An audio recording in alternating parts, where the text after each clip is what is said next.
네, 우리 다 같이 기도드리겠습니다.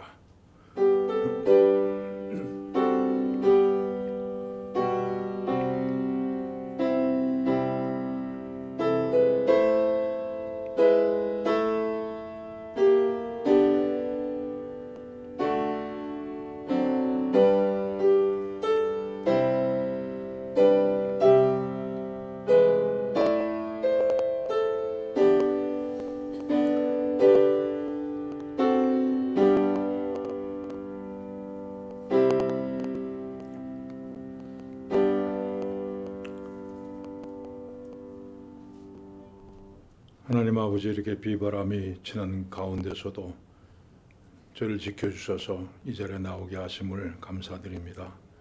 오늘도 하나님 말씀 속에서 하나님의 뜻을, 그 깊은 뜻을 깨닫는, 하나님 나라의 비밀을 깨닫는 복된 시간 되게 하여 주시옵소서.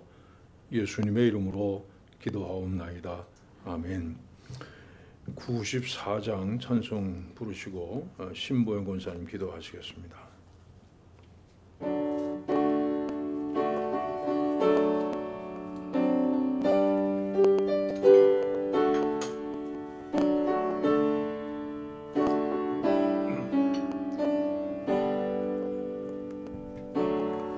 주 예수보다도 귀한 것은 없네. 이 세상 무기와 바꿀 수 없네. 인류 굴레 대신 돌아가신 그 놀라운 사랑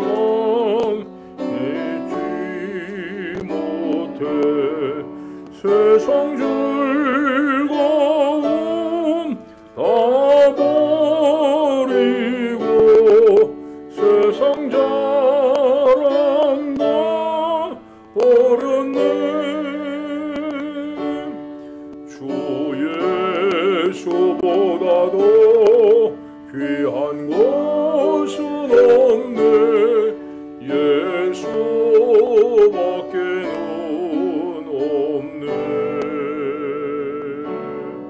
주 예수보다도 귀한 것은 없네.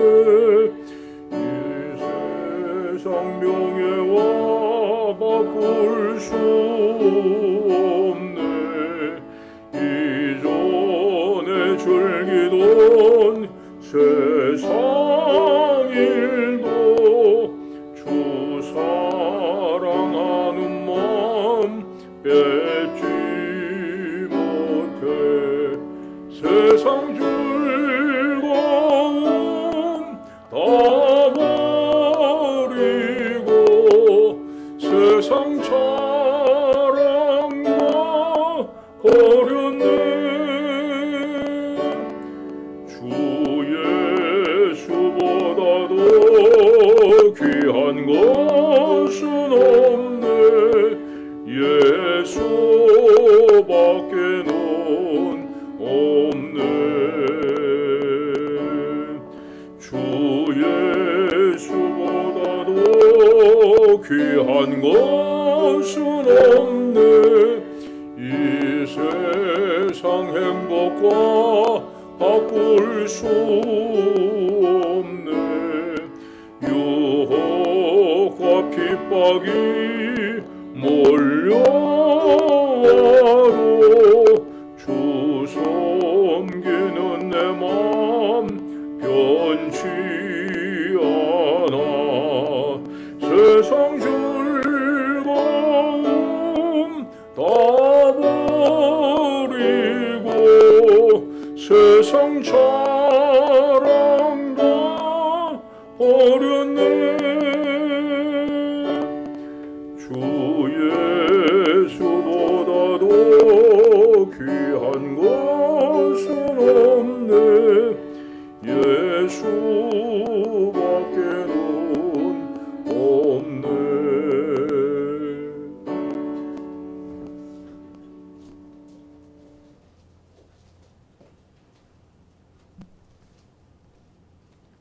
참으로 거룩하시고 좋으신 하나님 은혜를 감사합니다. 저희들에게도 오늘 하루도 예배하는 자리에 예배하러 저희들 이곳에 모아주심을 감사드립니다. 하나님 아버지, 오늘도 말씀을 듣고 말씀을 깨달아 알고 또 그 말씀으로 하나님의 영광을 위해서 사는 저희들, 하나님을 기쁘시 하는 자의 모습으로 살 수 있도록 저희들 결심하고 이곳에 나왔사오니 하나님 참으로 저희들의 모든 예배 경비 모든 것들을 받아 주시옵소서. 하나님 아버지, 참으로 저희들은 참으로 올 1년을 또한 바라볼 때 초반에도 하나님께 복을 구하고 아버지 중간에도 복을 구하고 이제 얼마 남지 않은 이 시간에 다시 한번 복을 세워보니 하나님께서는 주신 복이 너무 많습니다. 응답되지 않은 것까지도 저희들은 복임을 하나님 앞에 고백합니다. 하나님 감사합니다. 저희들의 아버지 하나님, 오늘도 말씀으로 참으로 구별된 삶을 살게 하여 주시고 아버지 정말 세상 것까지 아니하고 저희들의 아버지 하나님의 자녀로서 정말 담대히 살아가게 하여 주시옵소서. 하나님 아버지 기도합니다. 저희들 너무나 편안한 가운데 때로는 정말 죄와 하나님의 은혜를 헷갈릴 때도 있습니다. 하나님, 저희들 정말로 하나님의 복음을 위해서 핍박받은 적 한 번도 없습니다.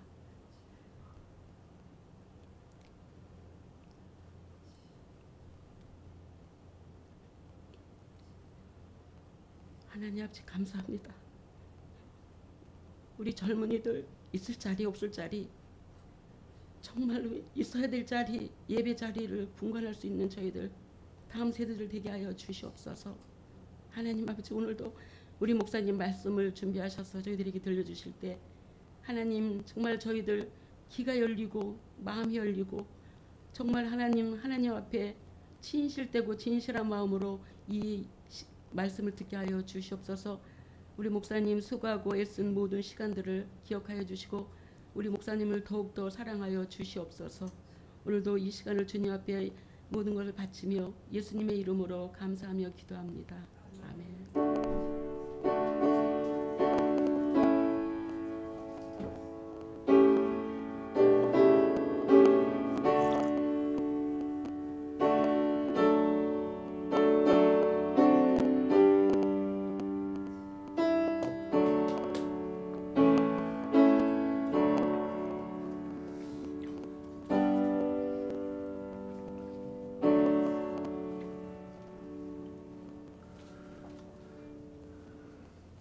네, 오늘 성경 말씀 본문이 잘못됐습니다. 지난 시간에 읽은 게 다시 나왔는데 오늘은 창세기 22장 1절부터 19절까지 말씀 보겠습니다. 창세기 22장 1절부터 19절까지 말씀 한 절씩 교독하십니다. 그 일 후에 하나님의 아브라함을 시험하시려고 그를 부르시되 아브라함아 하시니 그가 이르되 내가 여기 있나이다.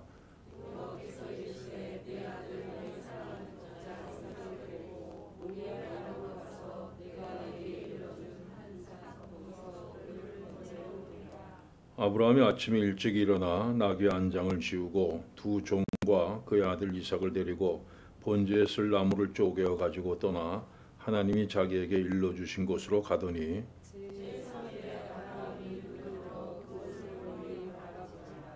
이에 아브라함이 종들에게 이르되 너희는 나귀와 함께 여기서 기다리라.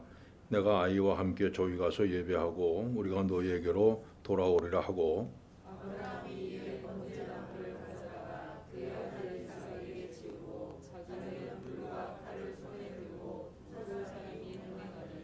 이삭이 그 아버지 아브라함에게 말하여 이르되 내 아버지여 하니 그가 이르되 내 아들아 내가 여기 있노라. 이삭이 이르되 불과 나무는 있거니와 번제할 어린 양은 어디 있나이까. 아브라함이 이르되 내 아들아 번제할 어린 양은 하나님이 자기를 위하여 친히 준비하시리라 하고 두 사람이 함께 나아가서 하나님이 그에게 일러주신 곳에 이른지라. 이에 아브라함이 그곳에 제단을 쌓고 나무를 버려놓고 그의 아들 이삭을 결박하여 제단 나무에 놓고 여호와의 사자가 하늘에서부터 그를 불러 이르시되 아브라함아 아브라함아 하시는지라. 아브라함이 이르되 내가 여기 있나이다 하매 사자가 이르시되 그 아이에게 내 손을 대지 말라. 그에게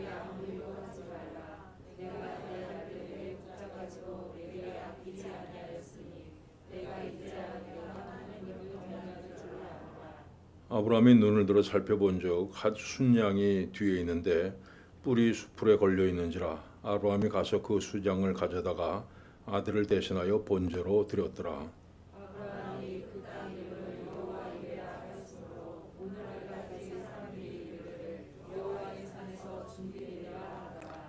여호와의 사자가 하늘에서부터 두 번째 아브라함을 불러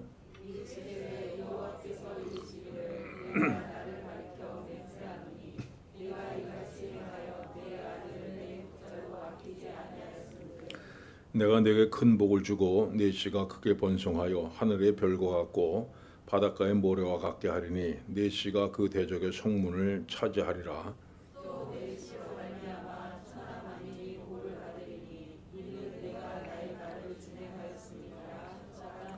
같이 읽습니다. 이에 아브라함이 그의 종들에게로 돌아가서 함께 떠나 부엘세바에 이르러 거기에 거주하였더라. 아멘. 오늘 우리 아브라함에 대해서 마지막 시간입니다. 오늘 본문의 내용은 아주 유명한 사건이죠. 아브라함의 아들 이삭을 제물로 바치는 사건입니다. 이 본문을 읽으면서 여러분 어떤 생각이 드세요? 참 아브라함은 대단한 믿음을 가진 사람이다 이런 생각이 드실 겁니다. 근데 가만 생각해 보면요, 이거 편견이에요. 보통 상식적으로 생각해 볼 때 우리 주위에 어떤 사람의 아들을 제물로 바쳤다 하면 여러분 어떤 생각이 드시겠습니까? 도대체 그 사람이냐, 뭐 친아버지 맞긴 하냐, 뭐 이런 얘기를 할 거죠. 또 한 가지 생각은 하나님은 도대체 어떤 분이길래 이런 이상한 요구를 하시는가 하는 겁니다. 다른 것은 몰라도 뭐 다른 거 다 바칠 수 있지만 100세에 낳은 외아들을 바쳐라?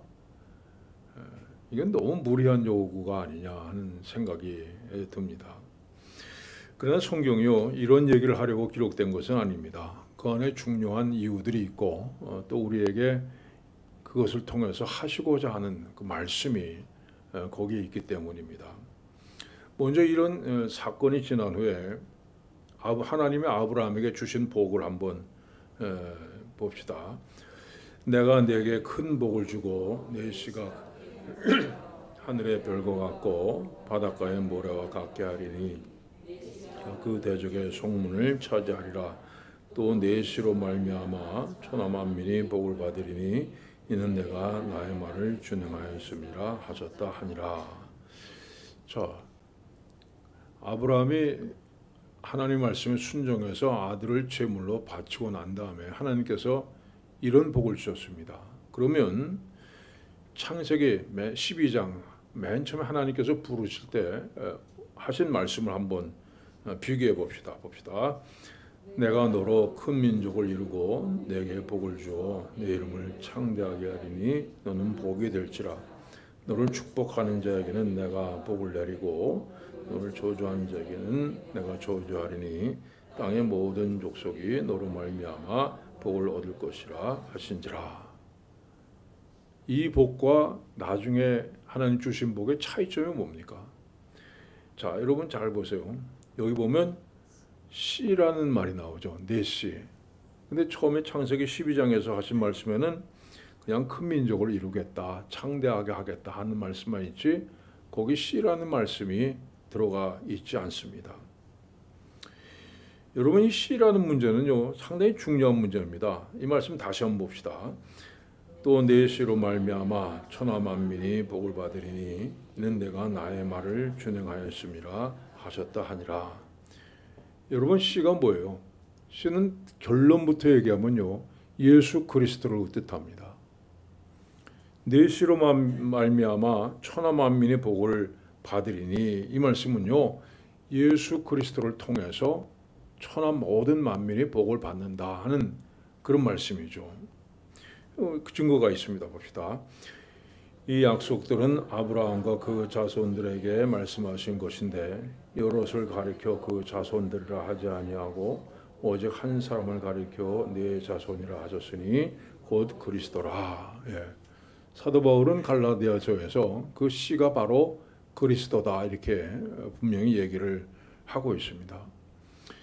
지난 시간에 우리가 할례에 대해서 생각해 봤습니다. 할례의 뜻이 뭐라고 했습니까? 잘라버린다, 끊어버린다는 뜻이라고 했습니다. 할례란 죽는 것이다 했습니다. 생식 능력이 없어진 것을 얘기합니다. 그래서 할례를 행함으로써 하나님께서 아브라함에게 하신 말씀은 너는 이제 죽은 목숨이다. 그러므로 앞으로 내가 낳을 자손은 육으로 말미암아 낳는 것이 아니다는 뜻입니다. 여러분, 이스마엘을 낳은 시기가 언제입니까? 아브라함이 이스마엘을 언제 낳았습니까?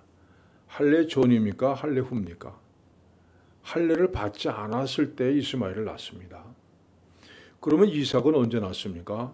이삭은 할례를 받은 다음에 낳은 아들입니다. 그러면 할례의 의미대로 얘기한다면 아브라함은 죽은 사람이고 더 이상 아이를 낳지 못하는 사람인데 그가 아들 이삭을 낳았다는 겁니다. 그러면 이삭은 육적인 차원에서 아브라함의 자손이 아니라는 거죠. 그런데 하나님은 이 아들을 바치라고 하십니다. 이건 이런 뜻입니다. 내 아들 이삭은 내 아들 아니다. 이삭은 아브라함을 통해서 낳은 아들이 아니라는, 육적인 아들이 아니라는 겁니다. 내 아들은 하나님께서 주신 아들이다. 그 하나님 주신 아들을 하나님이 다시 달라고 하는데 못 들 일이 어디 있냐는 겁니다. 아브라함은 이 하나님의 명령을 통해서 이 아들은 내 아들이 아니구나. 내가 육적으로 낳은 아들이 아니라 낳을 수 없는 중에 낳은 아들이구나. 이 사실을 분명히 깨닫게 됩니다. 근데요, 이삭도 역시 할례를 받습니다. 이 말씀 봅시다. 그 아들 이삭이 낳은 뒤 8일 만에 그가 하나님이 명령하신 대로 할례를 행하였더라. 자, 아브라함의 아들 이삭도 할례를 받고 그 다음에 이삭은 누굴 낳습니까? 에서와 야곱을 낳았죠. 그렇기 때문에 에서와 야곱이라는 아들 역시 할례의 의미로 보면 이삭의 아들이 아니죠. 육적인 아들이 아니라는 겁니다. 할례로 행함으로써 이미 죽은 사람인데 이것은 영적인 아들을 얘기합니다. 이걸 기억하세요. 이걸 기억하시면서 마태복음 1장의 족보를 한번 봅시다. 아브라함과 다윗의 자손 예수 그리스도의 계보라. 아브라함이 이삭을 낳고 이삭은 야곱을 낳고 야곱은 유다와 그의 형제들을 낳고 계속해서 봅니다. 야곱은 마리아의 남편 요셉을 낳았으니 마리아에게서 그리스도라 칭하는 예수가 나시니라. 예수님은 어떻게 탄생하셨죠? 동정녀 마리아에게서 성령으로 잉태되어서 탄생하셨습니다. 그럼 요셉은 뭡니까? 여러분, 요셉은요 아브라함의 후손일 뿐 아무것도 아닙니다. 엄밀히 따지자면 이 족보는 누구의 족보예요? 예수님의 족보가 아닙니다. 요셉의 족보죠. 그러니까 성령으로 잉태됐는데, 마리아에게서 잉태됐는데 예수님의 족보를 아브라함의 후손이라고 그러는데 이건 사실 상관없는 거예요. 아버지 요셉의 족보를 얘기합니다. 근데 성경은요 이 요셉의 족보를 왜 예수님의 족보라고 얘기합니까? 요셉의 조상들, 그러니까 아브라함부터 시작해서 이삭, 야곱을 비롯해서 예수 그리스도까지 이 모든 사람이 겉으로는 자신의 자손을 번식시켜 나갔습니다. 그러나 그 모든 자손들이 불가능 속에서, 다시 말해서 할례 받은 자로서, 그러니까 이미 죽은 사람으로서, 생식 능력을 잃어버린 사람으로서 오직 성령으로 자식을 이어놨다는 것을 의미하는 겁니다. 결국 예수 그리스도의 조상들은요 육신을 입고 이 땅에 살았지만요 사실은 존재하지 않는 조상과 같은 거죠. 죽은 사람과 같은 겁니다. 이 말씀 봅시다. 기록된 바 내가 너를 많은 민족의 조상으로 세웠다 하신 것 같으니 그가 믿은 바 하나님은 죽은 자를 살리시며 없는 것을 있는 것으로 부르시는 이시니라. 아브라함이 바랄 수 없는 중에 바라고 믿었으니 이는 내 후손이 이 같으리라 하신 말씀대로 많은 민족의 조상이 되게 하려 하심이라. 그가 백선화되어 자기 몸이 죽은 것 같고 사라의 태가 죽은 것 같음을 알고도 믿음이 약해지지 아니하고. 여기 보시면 빨간 글자로 쓴 단어는 보세요. 죽은 자, 없는 것, 몸이 죽은 것, 태가 죽은 것. 이게 여러분 아브라함의 현실입니다. 도저히 아들을 낳을 수 없는 사람이에요. 근데 그가 아들을 낳았다는 것은 그가 낳은 아들이 아니라 하나님께서 주신 아들이다.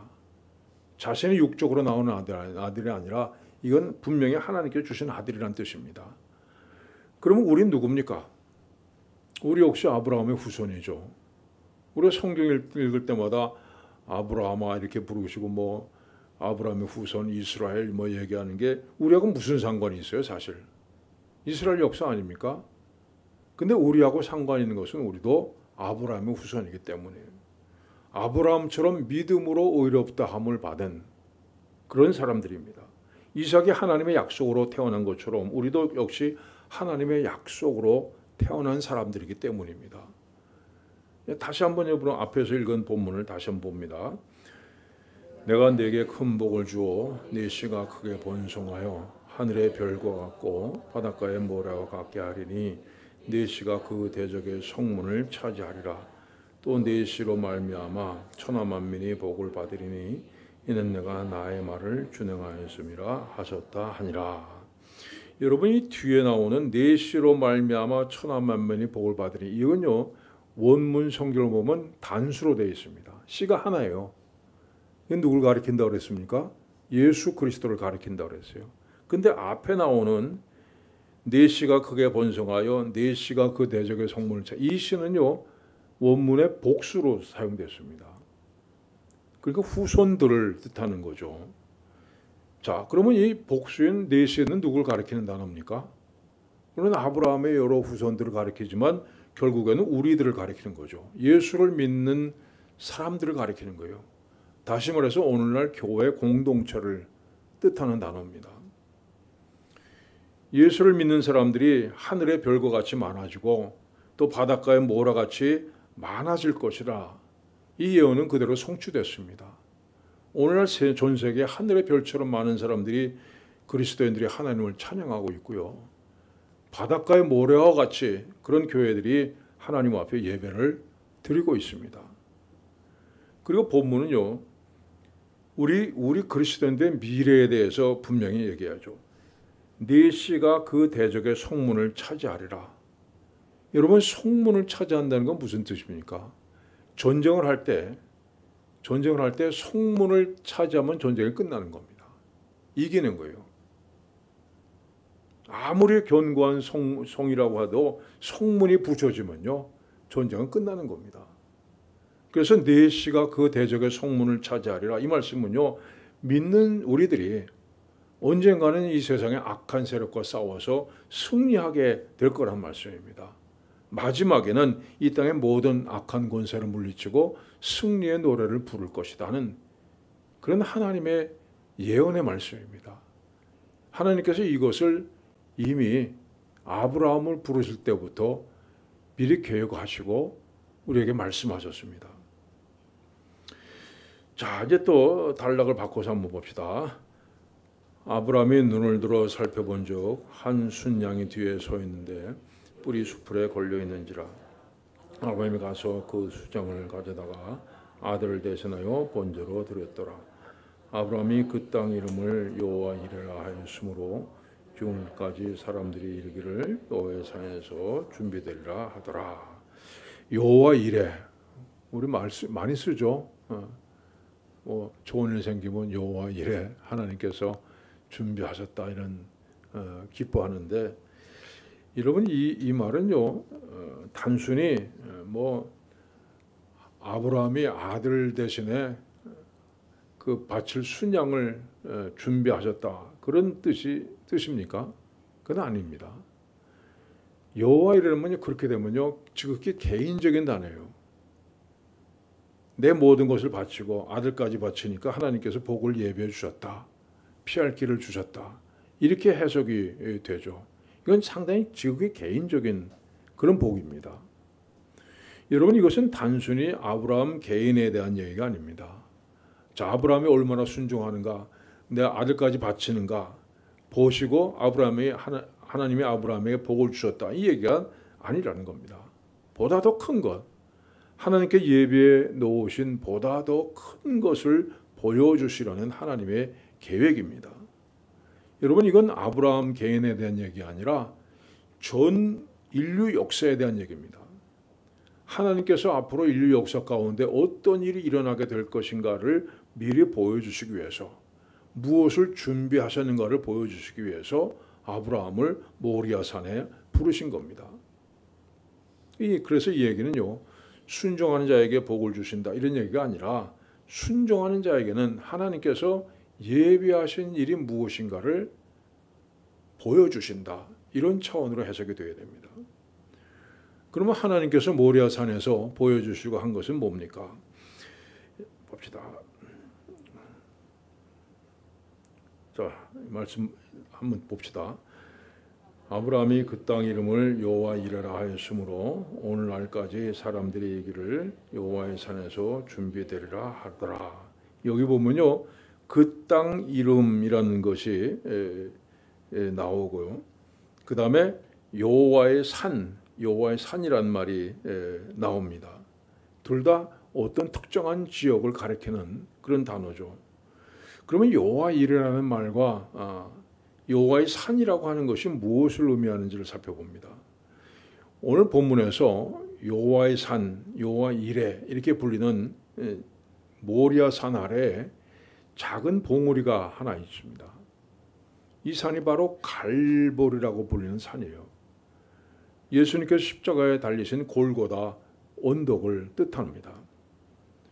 그러니까 모리아 산에서 제물로 죽어야 할 대신 이삭 대신에 양 한 마리가 제물로 준비되었다면 바로 그 아래 갈보리 언덕에서 온 인류의 죄를 대신하기 위해서 어린 양 예수 그리스도의 십자가가 준비됐다는 겁니다. 그래서 이것이 여호와 이레, 여호와의 산에서 준비된다는 그 말씀의 뜻입니다. 그러니까 아브라함이 모리아 산에서 겪었던 일은요, 단순히 하나님께서 아들 대신에 양을 준비하셨다 이 사건이 아니라 온 인류를 구원하기 위해서 예수 그리스도를 어린 양으로 예배해 놓으신 하나님의 계획을 아브라함에게 미리 보여주신 것이 바로 모리아 산의 사건입니다. 하나님께서 이 놀라운 비밀을 아브라함에게 보여주셨어요. 바로 눈앞에 보이는 이 갈보리 언덕에서 온 인류의 죄를 대신 지실 예수 그리스도를 미리 보여줬습니다. 그리고 그 예수 그리스도가 누구에게 온다고요? 아브라함의 후손 가운데, 내 후손 가운데 이 땅에 오게 될 것이다 말씀하셨습니다. 그리고 그를 믿는 사람들이 하늘의 별처럼 많아지고 그들이 이룬 믿음의 공동체가 바닷가의 모래처럼 많아질 것이다 말씀하셨습니다. 그리고 결국에 그 믿음의 공동체가 이 세상의 악한 세력을 물리치고 승리하게 될 것이다. 이걸 보여주셨습니다. 여러분, 하나님께서는 아브라함에게 모리아 산에서 우리 인류의 역사 전체를 보여주신 겁니다. 그래서 아브라함은 그 땅 이름 뭐라고 합니까? 여호와 이레, 여호와께서 준비하셨다 이렇게 짓는 겁니다. 자, 여러분, 아브라함의 전생애를 한번 훑어보겠습니다. 갈대아 우르에서 하나님을 모르고 우상을 섬기며 살았습니다. 그런데 하나님께서 어느 날 아브라함을 부르십니다. 그 명령에 순종해서 아브라함은 고향을 떠나왔지만 가나안으로 들어간 것을 두려워해서 하란에서 장기간 머물게 됩니다. 거기서 아버지 데라가 죽은 다음에 하나님께서 다시 나타나셔서 가나안으로 가라 명령하셔서 할 수 없이 등 떠밀려서 가나안으로 들어갑니다. 근데 그 땅에 기근이 들었습니다. 그래서 아브라함은 재빨리 애굽으로 내려갔죠. 근데 애굽에서 무슨 일을 만납니까? 아내를 누이라고 속였다가 큰 위기를 만나게 되는데 그 위기 속에서 하나님께서 구원해 주십니다. 이때 하나님의 능력을 깨달은 아브라함은 조카 롯과 헤어지고 그 다음에 전쟁터에서 그 조카 롯을 구해 내기까지 합니다. 그런데 아브라함이 또 믿음이 약해졌어요. 그래서 이스마엘을 낳습니다. 그 13년 동안 하나님을 만나지 못하게 됩니다. 근데 하나님께서 13년 후에 다시 나타나셔서 할례를 행하라 이렇게 말씀하셨고 이어서 아들 이삭을 낳습니다. 이 아들은 육체로 나온 아들이 아니라 하나님의 약속으로 낳은 아들입니다. 그래서 하나님께서 이 아들 이삭을 제물로 바치러 가셨고 아브라함은 이에 순종했습니다. 그리고 내시로 말미암아 천하 만민이 복을 얻으리라 약속을 받습니다. 이 모든 과정은 아브라함의 생애 전체는요 하나님께서 예정하신 거죠. 그렇다고 해서 하나님의 예정이 무슨 고정된 프로그램을 갖고 있다고 생각하지 마십시오. 뭐 왼쪽으로 3발 가고 뒤로 돌아서 10발 가고 무슨 뭐 오른쪽으로 뭐 7발 가라 이렇게 이런 식으로 인도하신 것은 아닙니다. 하나님이 우리를 부르시는 건요 우리의 구원을 위한 어떤 과정을 미리 만들어 놓고 그대로 한번 합격시켜 주신다 그게 아닙니다.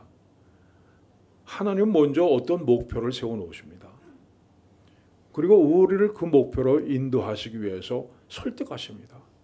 우리가 저쪽으로 가면 또 데려오시고 또 빠져나가면 또 불러오시고 야단치시고 끌고 잡아당기시는 분이 바로 하나님이십니다. 여러분 아브라함의 아들 이삭을 바치기까지 걸어온 믿음의 길은 온전히 하나님의 은혜로 되어진 길이죠. 우리는 아브라함 하늘 아들도 바쳤대. 야 진짜 믿음 좋아 이렇게 얘기하는 것이 아니라 사실은요 하나님이 아무것도 모르는 아브라함을 믿음도 없고 하나님이 누군지도 모르는 아브라함을 마침내 아들을 바칠 수 있는 믿음의 경지까지 인도하셨다. 하나님의 은혜가 얼마나 크냐 하나님의 은혜가 얼마나 감사하냐 이렇게 해야 옳습니다. 이제 여러분 아브라함 보고 기죽을 필요가 없습니다. 첫 시간에 제가 말씀했던 것처럼 아브라함, 킴 이런 명함 내미는 사람 보고 기죽을 필요가 없어요. 나도 꾸준히 믿음의 길을 그저 건너라면 나중에 아브라함처럼 될 것이고 또 바울 같은 믿음 갖게 될 것이다. 이렇게 생각하셔야 됩니다. 아브라함 하나님께 친히 그 이름을 지어주시고 그 이름대로 살도록 만들어 주신 겁니다. 여러분도 그렇게 될 겁니다. 뭐 주일날 예배 드리는 것이 익숙하지 않은 사람도 구역 예배 나오라면 저 오늘 바빠서 못 나가요 이런 사람도 11조 드리십시오 그럼 벌벌 떠는 사람도 하나님께 친히 그 이름을 지어주시고 그 이름대로 살도록 만들어 주실 겁니다. 마침내 내하고 감사함으로 바치는 그런 믿음의 경지까지 이르게 될 겁니다. 자, 아브라함도 하나님 모르는 사람이었고 바울은 하나님을 핍박하던 사람이었습니다. 그런데 하나님이 끌고 가시니까 어쩔 수 없습니다. 하나님은 끝내 우리를 항복시키시는 분입니다. 아브라함을 아브라함이 되도록 만드시는 분이죠. 여러분 지금 어디 있습니까? 갈대 우리에 있습니까? 걱정하지 마십시오. 하나님께서 하란까지 오게 하세요. 하란이 있습니까? 하나님께서 가나안까지 이르게 하십니다. 애굽에 내려갔습니까? 하나님께서 가나안으로 돌아오게 하십니다. 창세기 15장에서처럼 믿음을 고백하는 자리에 서 있습니까? 하나님은 17장 할례 받는 자리까지 오게 하십니다. 자신을 완전히 죽는, 자신을 십자가에 못 박는, 부인하는 그 자리까지 오게 하십니다. 그리고 결국은 22장에서 아들을 바치는 믿음의 경지까지 이르게 하실 겁니다. 왜냐하면 이 모든 우리가 시작한 게 아닙니다. 여러분 우리의 믿음 생활은 내가 시작한 게 아니에요. 하나님께서 시작하셨습니다. 전능하신 그분께서 시작하신 일이에요. 그리고 그분의 고집을 꺾을 수 있는 사람은 아무도 없습니다. 하나님께서 반드시 이루실 것이기 때문입니다. 여러분 오늘까지 이끄신 하나님의 은혜에 감사하고 또 하나님을 부지런히 기쁘게 감사함으로 따라가는 여러분들 되시길 바랍니다. 기도하겠습니다.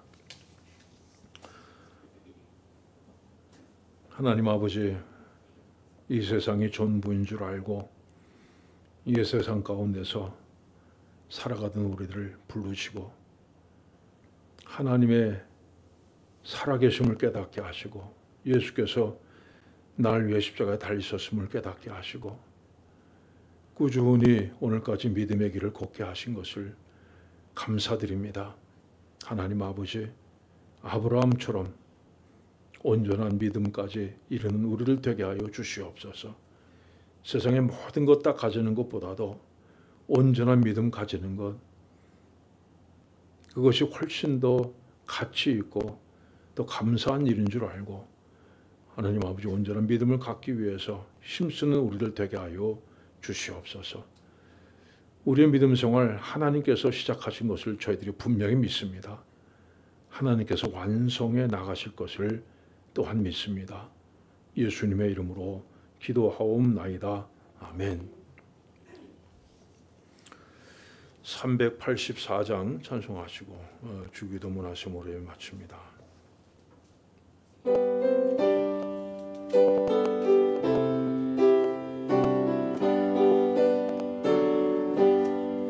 나의 갈 길 다가도록 예수 인도하시니 내 주 안에 있는 공열 어찌 의심하리요. 믿음으로 사는 자는 하늘 위로 받겠네. 무슨 일을 만나든지 만사형통하리라. 무슨 일을 만나든지 만사형통하리라. 나의 갈 길 다가도록 예수 인도하시니 어려운 일 당한 때도 족한 은혜 주시네. 나는 심히 고단하고 영혼 매우 가라나 나의 앞에 반석에서 샘물 나게 하시네. 나의 앞에 반석에서 샘물 나게 하시네.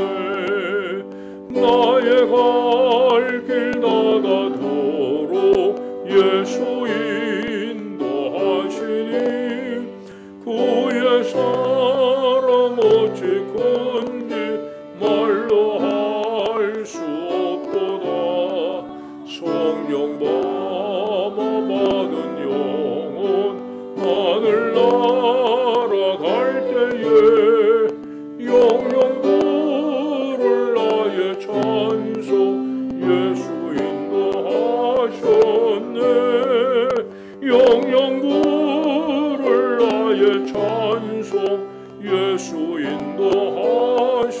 인도하셨네. 아멘. 하늘에 계신 우리 아버지의 이름을 거룩하게 하시며 아버지의 나라가 오게 하시며 아버지의 뜻이 하늘에서와 같이 땅에서도 이루어지게 하소서.